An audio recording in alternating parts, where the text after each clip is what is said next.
Bonjour, bienvenue dans la série sur l'électrodynamique classique. Nous continuons sur les rayonnements dipolaires. Alors, un exemple élémentaire de radiateur dipolaire électrique est fourni par une antenne rectiligne à excitation centrale dont la longueur D est petite comparée à la longueur d'onde. Donc on a, sur les axes X, Y et Z, on a notre antenne centrée sur l'origine, hauteur D demi, moins D demi, pour une direction N donnée,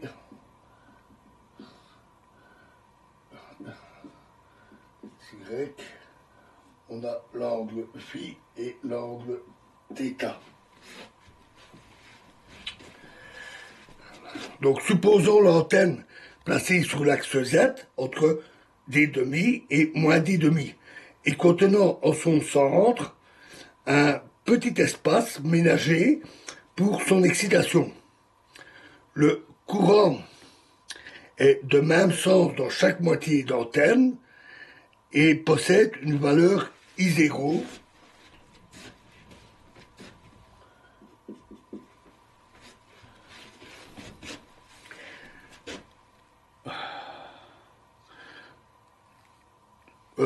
I0 dans le petit espace et qui décroît de façon approximativement linéaire pour s'annuler aux extrémités.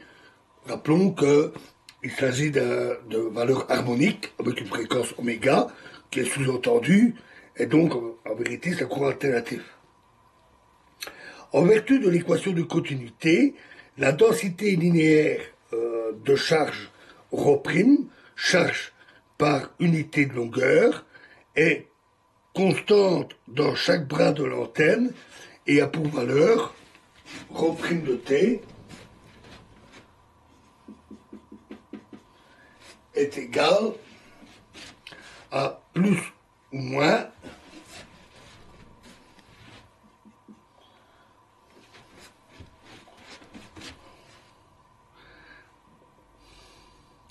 ZI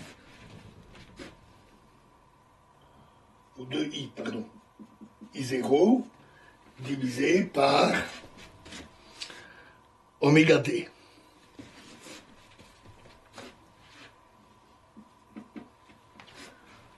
Où le signe plus et moins correspond aux valeurs positives et négatives de Z. Le moment dipolaire est parallèle à l'axe Z et a pour valeur ρ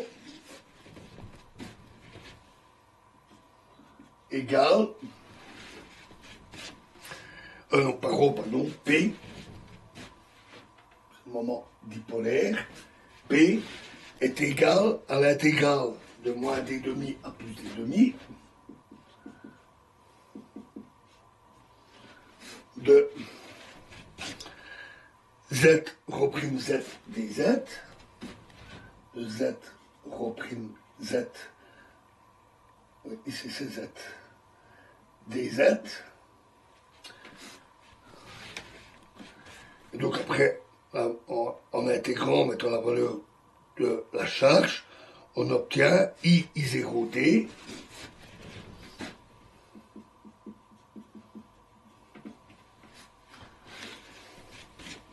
divisé par 2 oméga.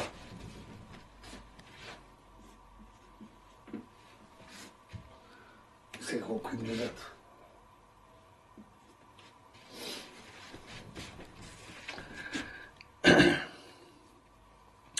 La distribution angulaire de la puissance rayonnée est dP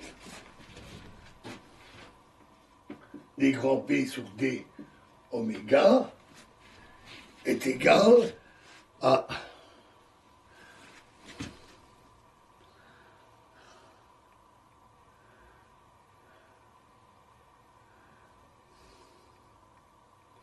Z0, donc la pédance,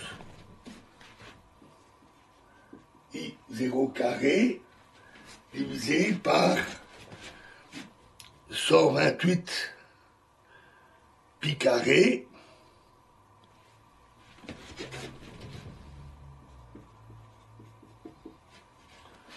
fois KD carré fois sinus carré θ. KD au carré fois sinus carré θ.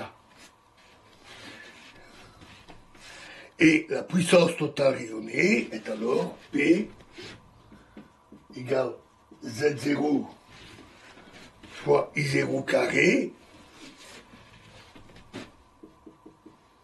fois KD carré divisé par 48pi.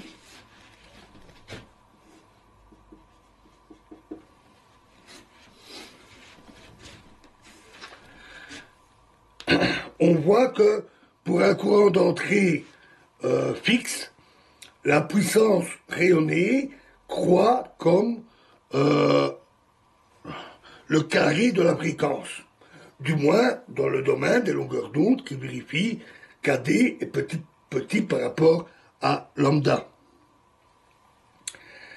KD, pardon, petit par rapport à 1. Donc, ça croît avec la fréquence, donc KD est petit par rapport à 1, puisque c'est l'hypothèse faite pour les formules utilisées.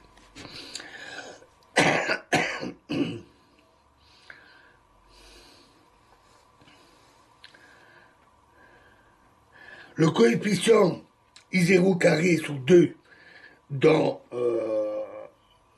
cette formule, dans la puissance rayonnée, a les dimensions d'une résistance. Et elle s'appelle la résistance de rayonnement. Notez R, ray.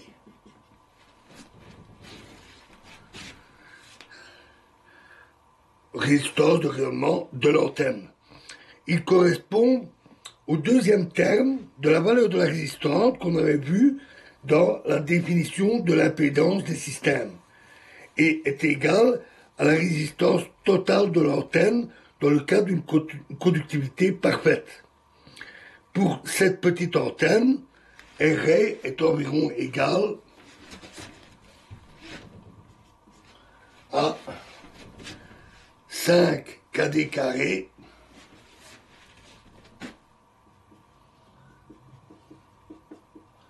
ohm.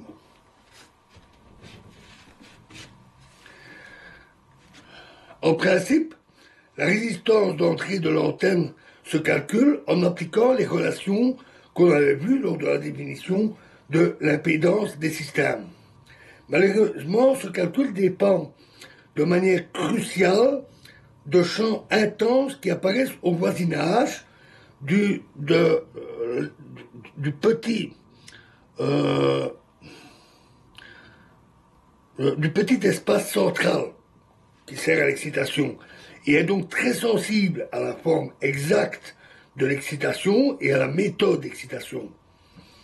Cette antenne constituant un dipôle électrique